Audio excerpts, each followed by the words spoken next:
prends ton fils, ton unique, Isaac, que tu aimes. Bonjour le Dieu pervers. Tu l'aimes? Tu vas me le tuer. C'est super, merci. Pars pour le pays de Moria, et là tu l'offriras en holocauste. Et puis, vous savez l'histoire, tout ça, ils partent, blablabla.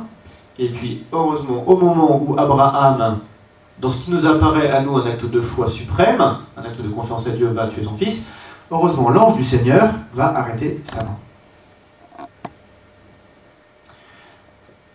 L'acte de foi d'Abraham nous apparaît ici, non pas dans l'acceptation de tuer son fils, mais dans l'acceptation de ne pas tuer son fils. Parce que pour nous, aujourd'hui, au XXIe siècle, ça paraît complètement scandaleux que Dieu, qui pour nous est le Dieu de Jésus, ça paraît scandaleux que Dieu veuille le sang d'un enfant. Mais à l'époque d'Abraham, comme se resituer, on est à 4000 ans quasiment de nous. À l'époque d'Abraham, tous les dieux demandent du sang.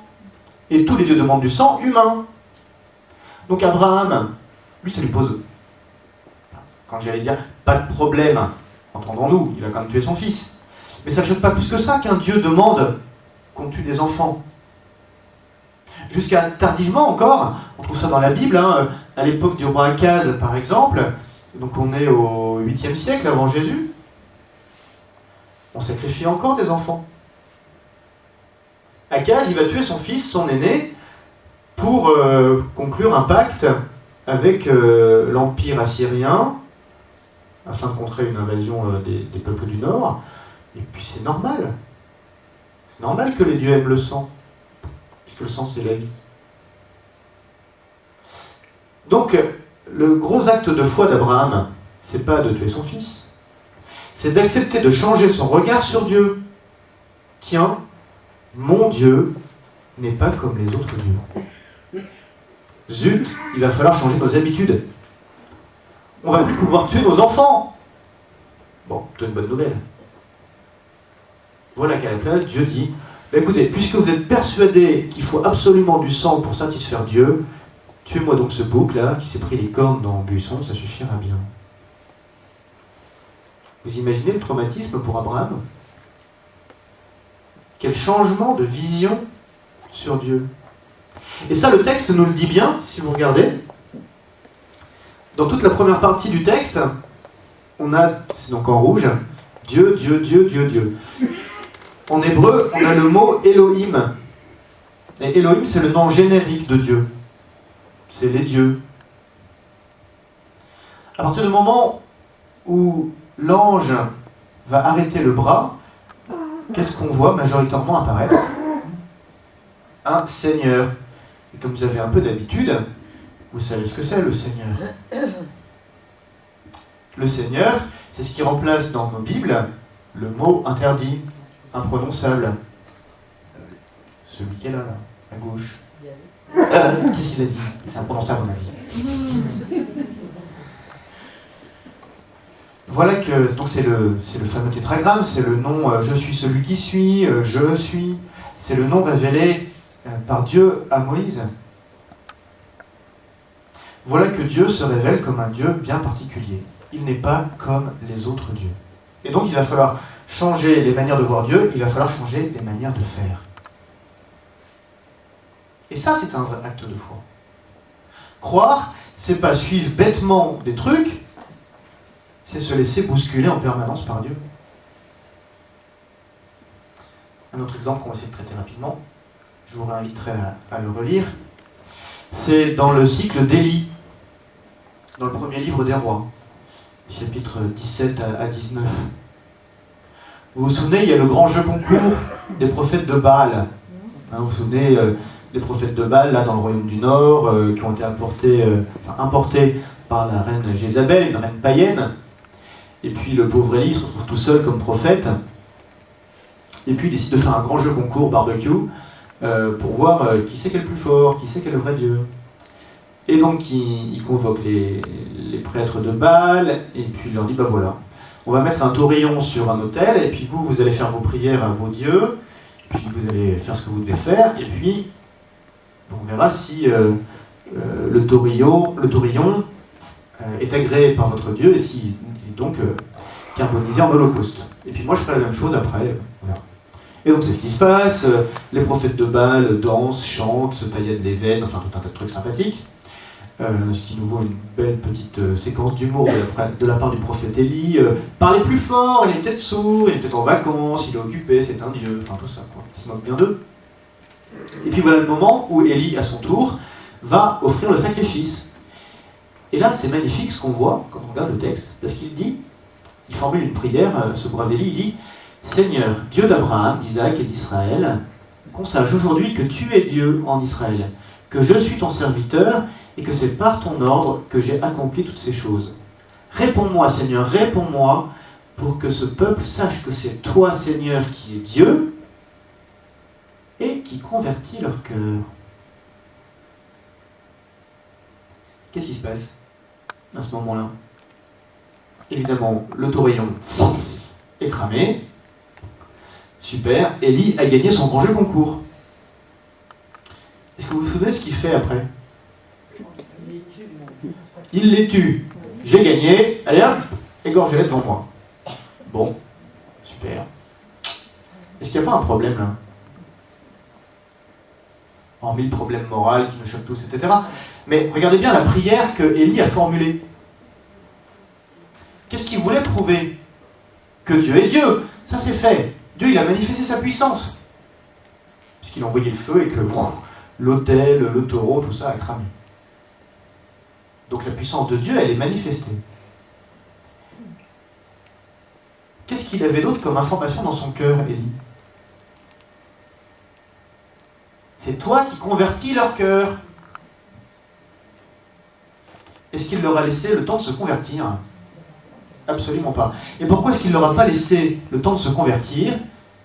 C'est que là encore, dans le cœur d'Élie, il y a à la fois une véritable image de Dieu et une fausse image de Dieu qui sont là comme en opposition. Élie est persuadé que Dieu est Dieu et qu'il est puissant, et ça c'est vrai, Dieu est le seul Dieu, donc il est puissant, mais sauf que Élie a au fond de lui une image de la puissance de Dieu telle qu'il pense que Dieu est violent. Et donc, puisqu'il a une image de Dieu violent, qu'est-ce qu'il fait? Il devient violent. Ça c'est habituel. Si je pense que Dieu est comme ça, alors moi je vais être comme ça. Et donc Élie va vivre une expérience pédagogique que Dieu va lui faire faire. Jézabel, forcément, n'est pas très contente qu'on lui ait massacré ses amis, donc elle lui dit, eh bien mon pauvre Élie, c'est toi qui vas subir ça à ton tour. Et donc Élie fuit au désert, là il se paye une bonne petite dépression spirituelle, ce qui fait qu'il se couche, il dit je ne suis pas meilleur que mes pères, je vais mourir, etc. Et encore, c'est intéressant de voir que quand je pense que Dieu est violent, je suis violent avec les autres, mais je suis aussi souvent violent avec moi-même. Je veux mourir. Et là, heureusement, Dieu lui envoie à 2 reprises un ange qui va le réveiller et qui va lui dire allez, hop, mange et bois, autrement le chemin sera trop long pour toi, va à l'Horeb. Et là, à l'Horeb, vous vous souvenez de cet épisode, il y a un ouragan qui fend les montagnes et brise les rochers.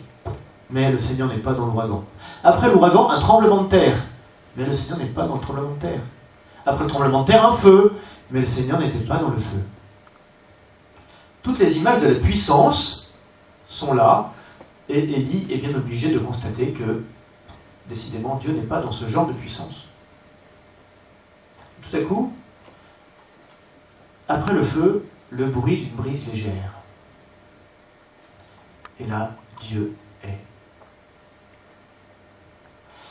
On voit qu'à travers ça, Dieu va faire cette expérience à Élie du désert et puis des 3 événements du tremblement de terre, de l'ouragan et du feu, pour faire comprendre à Élie que Élie, tu as au fond de toi une vraie image de moi, je suis puissant, mais malheureusement, la puissance en question que tu as au fond de toi, elle n'est pas bonne. Et donc Dieu va aider Élie à faire le tri dans son cœur. Je suis tout puissant, mais pas de la toute puissance que tu penses. Évidemment, tout ça va déboucher pour nous, disciples de Jésus, sur le même mystère. La toute-puissance de Dieu, elle se manifeste tout pour nous sur la croix. Là où Dieu, par définition, nous apparaît dans l'impuissance la plus totale, liée au bois de la croix. On voit que cette croix de Jésus, elle est vraiment l'aboutissement de toute la pédagogie divine. Dieu se révèle vraiment tout autre que ce qu'on pouvait imaginer. Et c'est à ce Dieu-là que nous sommes invités à croire. Dieu est toujours plus grand et autre que ce qu'on peut imaginer. Dieu déjà se révèle Trinité, ce qui déjà pour la pensée est paradoxal. Un Dieu unique qui se révèle être trois personnes, voilà qui interroge et qui déstabilise et qui bouleverse nos habitudes.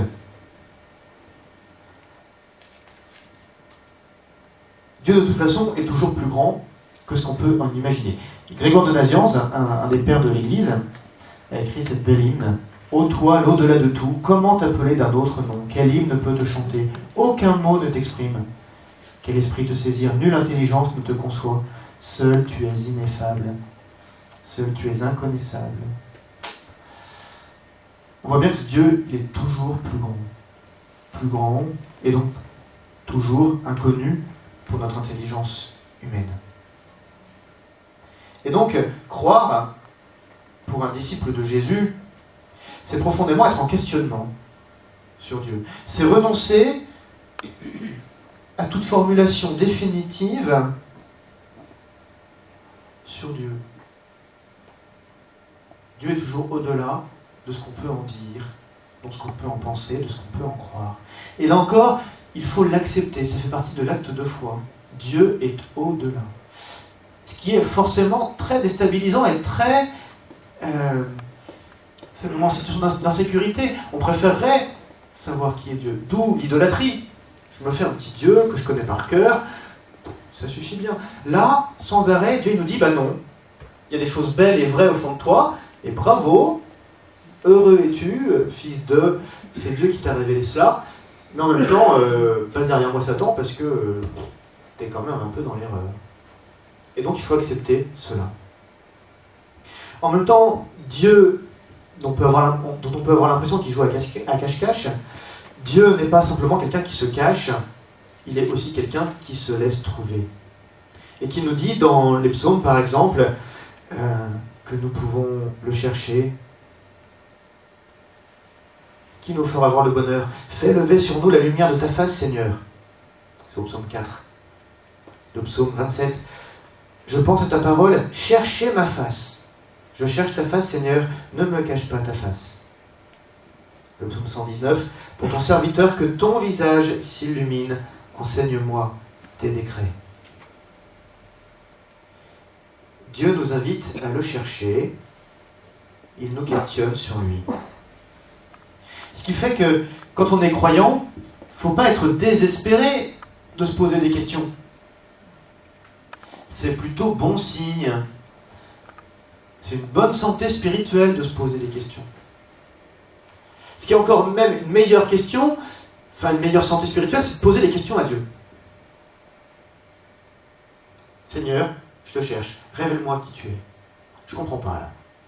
Franchement là, je croyais avoir compris, là,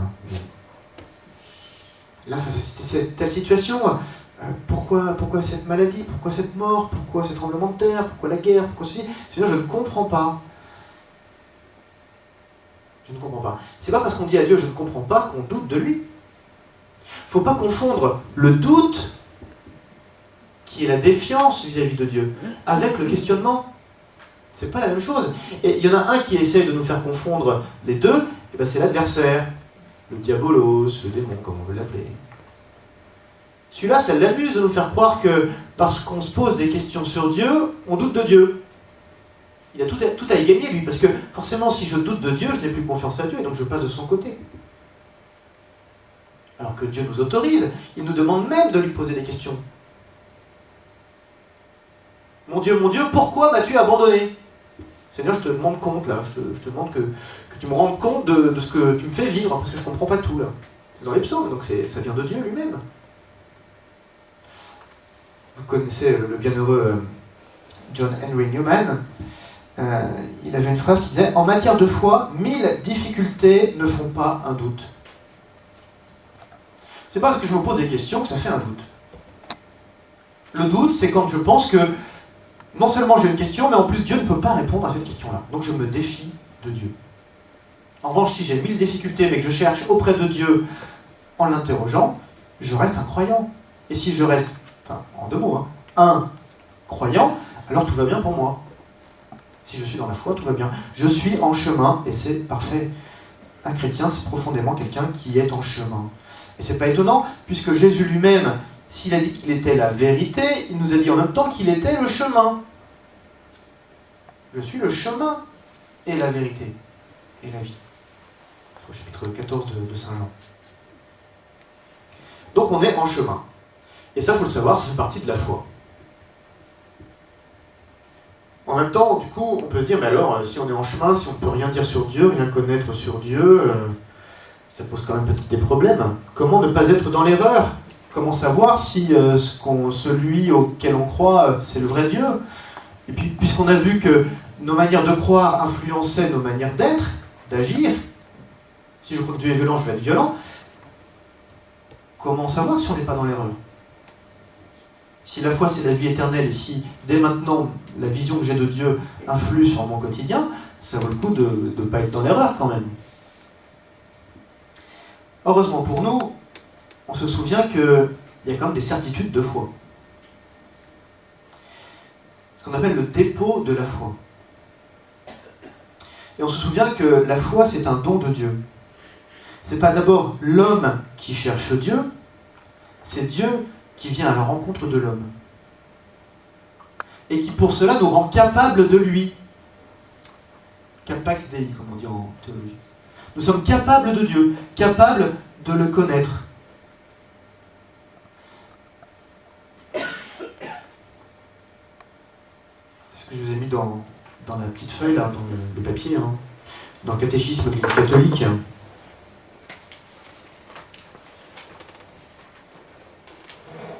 Nous sommes capables.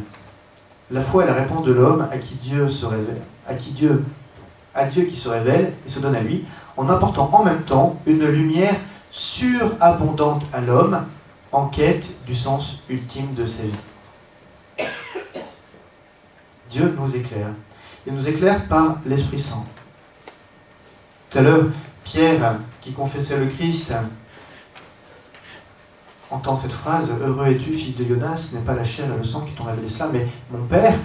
Saint Paul dira à peu près la même chose, quand dans la première lettre aux Corinthiens, chapitre 12, il dira « Nul ne peut dire Jésus est le Seigneur si ce n'est par le Saint-Esprit ». C'est Dieu lui-même qui vient à notre aide dans notre démarche de foi. Nous ne sommes pas seuls, nous ne sommes pas abandonnés. Comme pour les disciples d'Emmaüs, il marche à nos côtés pour nous enseigner.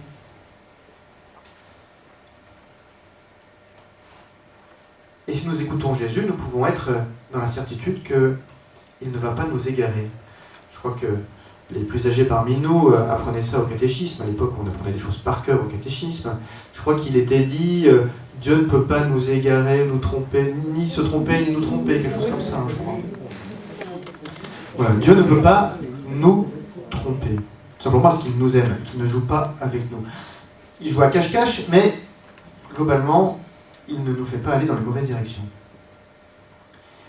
L'homme a au fond de lui cette assistance de l'Esprit Saint, qu'en termes théologiques on appelle le sensus fidei, c'est-à-dire le sens de la foi. C'est la capacité donnée par l'Esprit Saint aux croyants de percevoir la vérité de la foi et de discerner ce qui lui est contraire.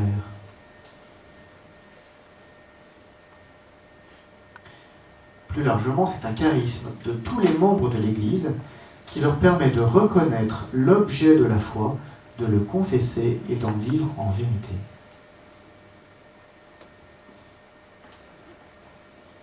Ce qui fait que, avec l'aide de l'Esprit Saint, si nous écoutons l'Esprit Saint, nous le laissons agir en nous, si nous le laissons nous illuminer de tous ses dons, vous vous souvenez que parmi les dons de l'Esprit Saint, il y a l'intelligence, le conseil, la sagesse, le discernement. Si nous nous laissons éclairer par l'Esprit Saint, alors nous pouvons cheminer avec assurance dans la foi.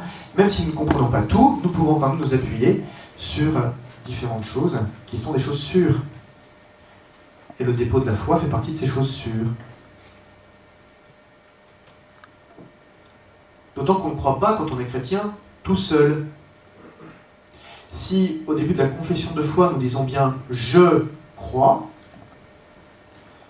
on le dit ensemble. Je crois que nous croyons.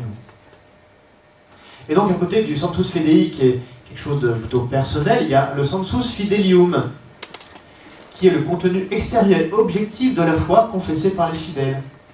C'est-à-dire le Sensus Fidei généralisé par toute l'Église.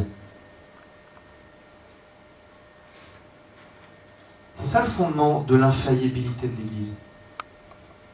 On dit souvent l'infaillibilité pontificale, l'infaillibilité du pape, tout ça. C'est vrai que le pape est réputé infaillible depuis le Concile Vatican I en 1871. Mais le pape, il n'est pas infaillible parce qu'il est plus beau, plus intelligent que tout le monde. Il n'est pas infaillible en son nom propre. Il est infaillible au nom de l'Église qui est infaillible. C'est-à-dire que c'est pas un jour en se levant, tiens, je vais dire choucroute, que tout à coup, ah, le pape a dit choucroute, c'est merveilleux. Non, c'est pas ça. Le pape, il est infaillible en tant qu'il redonne des définitions de la foi telles que cela a été cru toujours et partout, et par tous, au nom justement de ce Sensus Fidelium. Il ne va pas inventer tout seul des dogmes de foi. La communauté croyante est la meilleure régulation pour éviter les erreurs dans la foi, dans le contenu dogmatique de la foi.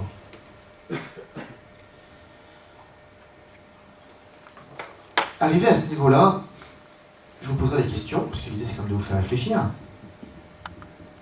C'est peut-être une invitation à regarder un peu en arrière, dans votre vie de foi. Comment est-ce que la pédagogie de Dieu s'est déployée? Par quelles images de Dieu vous êtes passés? Quelles sont celles qui se sont renforcées? Quelles sont celles que vous avez abandonnées en cours de route parce qu'elles n'étaient pas justes? Et quels sont les moyens que Dieu a pris pour vous faire prendre conscience de ça? Quels sont les événements, les rencontres, les lectures, la vie spirituelle, etc.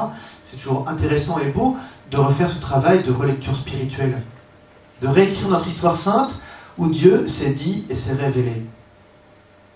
C'est important de le faire parce que Dieu a fait des choses avec nous, et comme il nous connaît bien, il connaît nos méthodes, nos manières, nos freins, nos élans, nos machins, il y a des chances qu'il utilise des méthodes à peu près équivalentes pour l'avenir. Donc, si on regarde un peu la pédagogie telle qu'elle s'est déployée dans l'histoire passée, on va peut-être gagner du temps pour la pédagogie dans l'histoire future. Donc moi je vous invite vraiment à regarder ça. Est-ce que votre vision de Dieu n'a pas changé depuis que vous êtes tout petit? Quelles sont les étapes de cette rencontre? Quels sont les freins aussi que je mets encore à rencontrer Dieu? Dieu ne peut pas être comme ceci, Dieu ne peut pas être comme cela, mais c'est pas possible que, etc., etc. On a plein d'a priori au fond de nous. Dieu ne peut pas être comme ça. On en parlera peut-être avec le père Louis Pasteur. Hein. Quand on rencontre un musulman, on lui dit Jésus est le fils de Dieu. Il dit stop, c'est pas possible, Dieu ne peut pas avoir de fils. Bon, voilà. Mais c'est les mêmes choses dans les querelles christologiques des premiers siècles. Dieu ne peut pas. Par définition, s'il y en a bien un qui peut tout, c'est Dieu. Même si ça paraît paradoxal. Donc si on met des blocages intellectuels en disant Dieu ne peut pas, on a peut-être des soucis à se faire. Il faut être disponible. Non pas pour gober tout, là encore, mais pour se laisser déplacer. Est-ce que tous les jours, je demande à Dieu qu'il me révèle son visage?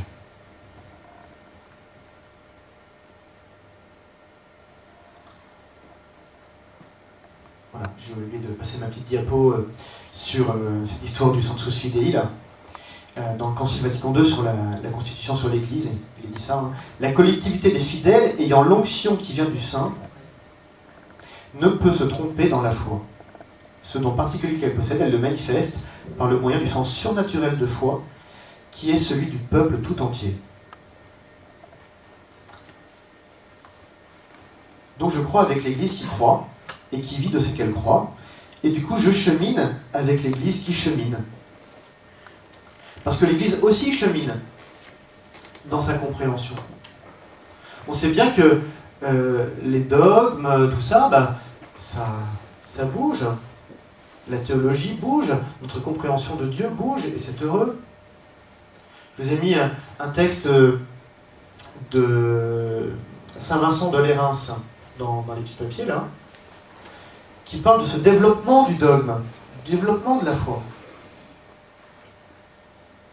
Si Jésus-Christ est le même hier et aujourd'hui et que lui seul est le sauveur, ça c'est acquis. S'il est mort et ressuscité pour nous, c'est sûr. On voit bien que à partir de là, il faut se dire, mais quel est le pour moi de la foi? Comment est-ce que je le comprends pour moi aujourd'hui, dans les circonstances qui sont les nôtres? Le pape Jean XXIII, quand il a ouvert le concile, disait ça. Il faut que cette doctrine certaine et immuable, qui doit être respectée fidèlement, il ne faut pas envoyer bazarder tout, que cette doctrine soit approfondie et présentée de la façon qui répond aux exigences de notre époque.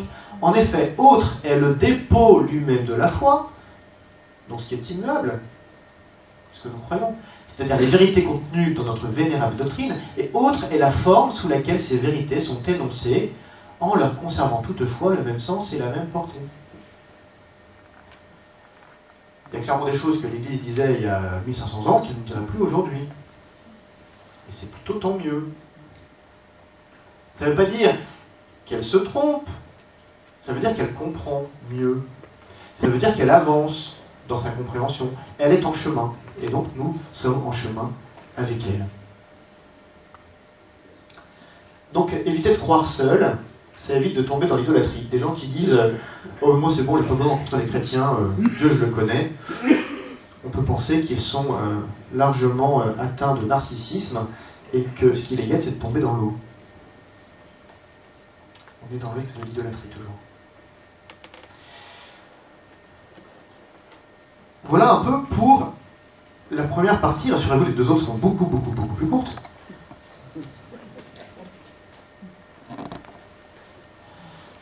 La première partie nous montrait que la foi, en tant qu'objet de la foi, en tant que connaissance théologique de Dieu, elle est déjà en mouvement.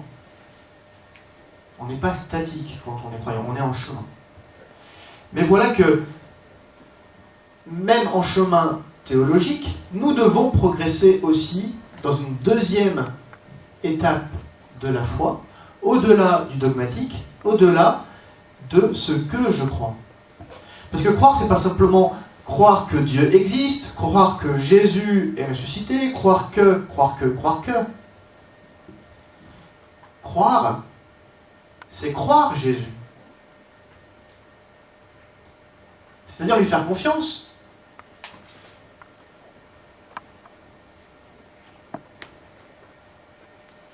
Je peux croire que Hitler a existé. Spontanément, je ne sais pas pourquoi, j'ai pas envie de faire confiance. C'est pas parce que je sais que quelqu'un existe que forcément j'ai envie de faire confiance. Donc la foi, c'est pas simplement croire que Dieu existe, c'est se mettre à son écoute. Croire, c'est donc un dialogue entre des personnes qui s'aiment. Dialogue entre Dieu et nous, parce que Dieu nous aime et il nous propose de l'aimer. Puis croire, c'est un dialogue entre nous. C'est être capable de se faire confiance les uns aux autres, puisque c'est ensemble que nous avançons dans la foi. C'est être capable de faire confiance aux paroles que nous échangeons et que Dieu nous envoie. Ce qui nécessite du coup une attitude très importante dans le domaine de la foi. Et c'est pas pour rien que pour nos frères juifs, la profession de foi commence par un mot, Shema. Écoute. Écoute. Si Israël avait la certitude que Dieu existe, c'était bien, mais il fallait encore écouter ce Dieu. Parce que la foi, elle se vit dans le cadre d'une alliance. Seigneur, je crois que tu existes et j'ai envie de te faire confiance, alors je vais t'écouter. Parce que tu m'aimes et que j'ai envie de t'aimer. croire que Dieu existe, ça ne suffit pas pour avoir la foi. Vous vous souvenez, dans la synagogue de Capharnaüm, c'est dans l'évangile selon saint Marc au chapitre 1, il y a à un moment donné une guérison. Une guérison d'une possession. Et tout à coup, il y a des démons qui sortent de cet homme. Et qu'est-ce qu'ils disent à Jésus? Je sais qui tu es, le Saint de Dieu. Il y a un bouquin là, qui est sorti il y a 4-5 ans, je ne sais plus. Il s'appelait La foi des démons. De Philippe Adjel, je crois. Bah oui, les démons aussi ils ont la foi. Si croire, c'est croire que Dieu existe, bah les démons savent que Dieu existe. Hein. Ils le savent, hein, parce qu'ils le voient même comme ça en face à face. C'est super cool pour eux. Bah ça fait pas d'eux des croyants. Croire, c'est pas simplement croire que Dieu est Dieu, que Jésus est le Saint de Dieu. C'est se mettre à son écoute. C'est reconnaître que Jésus a une parole d'autorité. C'est juste le verset avant, là, je sais qui tu es, le Saint de Dieu. Ils étaient frappés de son enseignement car il les enseignait en homme qui a autorité et non pas comme les scribes.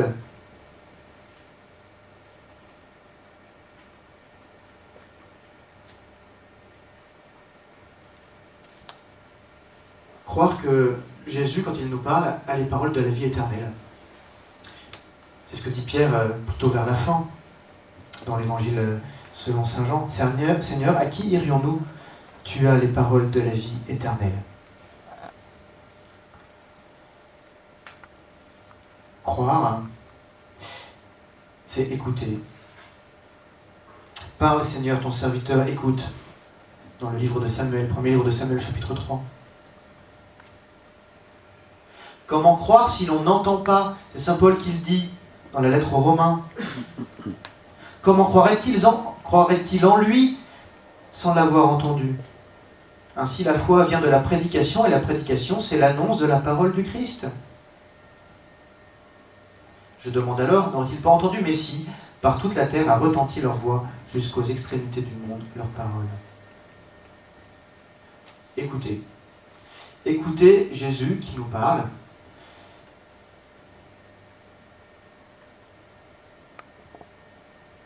Reconnaître son autorité. Est-ce que je reconnais que ce que Jésus dit est vrai?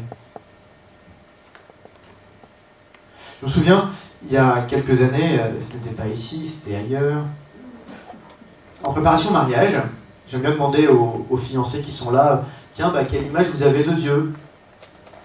Alors lui, c'était simple, il ne croyait pas du tout, donc c'était vite fait. Et puis elle me dit, Dieu, je pense que c'est quelqu'un qui m'écoute. Oui, et puis, non, c'est tout. Ah, donc pour résumer, Dieu, c'est une oreille. Il n'y a pas de bouche, votre Dieu. Ah non. Elle imaginait que Dieu était quelqu'un qui pouvait l'écouter. Tiens, j'ai besoin de me confier. Voilà, ça coûte moins cher qu'un psy. Facile. Voilà. Dieu, je peux lui parler, mais surtout qu'il ne se mêle pas de me parler. Est-ce que nous croyons que Dieu nous parle? Est-ce que nous croyons qu'il nous parle parce qu'il a des choses à nous dire? Ou est-ce que nous sommes idolâtres? Parce que qu'est-ce que l'Écriture sainte dit des idoles dans le psaume 115? Notre Dieu est dans les cieux, tout ce qu'il a voulu, il le fait. Leurs idoles sont d'argent et d'or, faites de main d'homme. Elles ont une bouche et ne parlent pas. Elles ont des yeux et ne voient pas. Des oreilles et n'entendent pas. Elles ont un nez et ne sentent pas. Est-ce que nous savons que Dieu a une bouche et qu'il nous parle? Est-ce que nous accueillons avec joie cette parole?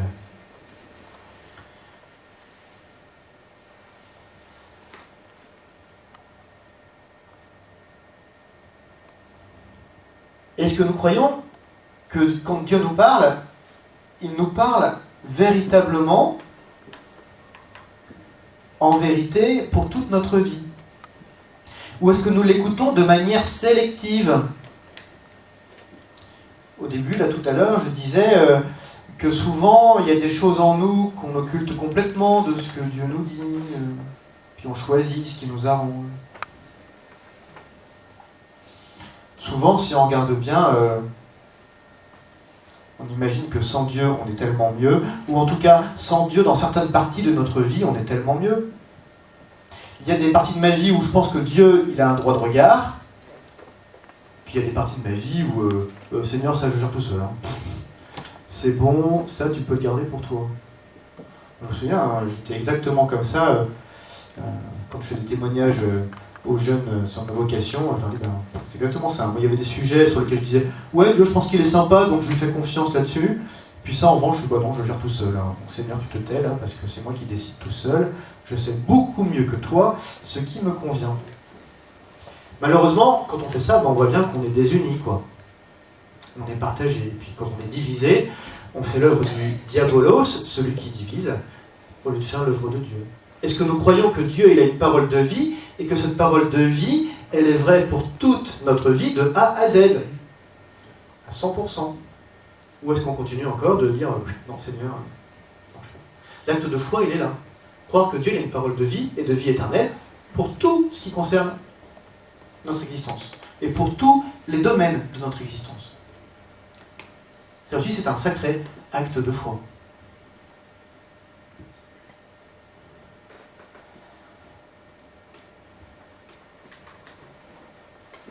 Troisième temps de l'acte de foi, c'est s'engager et engager notre vie dans la foi. Parce que je peux croire que Dieu existe, je peux croire qu'il dit des choses assez pertinentes, mais en même temps, si je ne passe pas à l'action, ça ne sert pas à grand-chose. Ça ne fait pas entrer dans la vie éternelle, tout ça. Je peux croire que l'huile de foie de morue, c'est bon pour la santé. Bon, peut-être. Je peux faire confiance à mon médecin quand il me dit « Allez-y, prenez-en, ça va vous faire du bien ». Bon.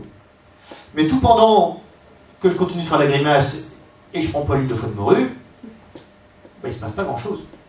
Bon, je ne sais pas si c'est bon ou pas, ou si c'est efficace. Docteur, qu'est-ce que vous pensez? C'est bon ou pas? C'est une bonne médication? Pas tellement. Voilà, c'est pareil, ce qui est vrai pour l'huile de foie de morue est a priori encore plus vrai pour Dieu.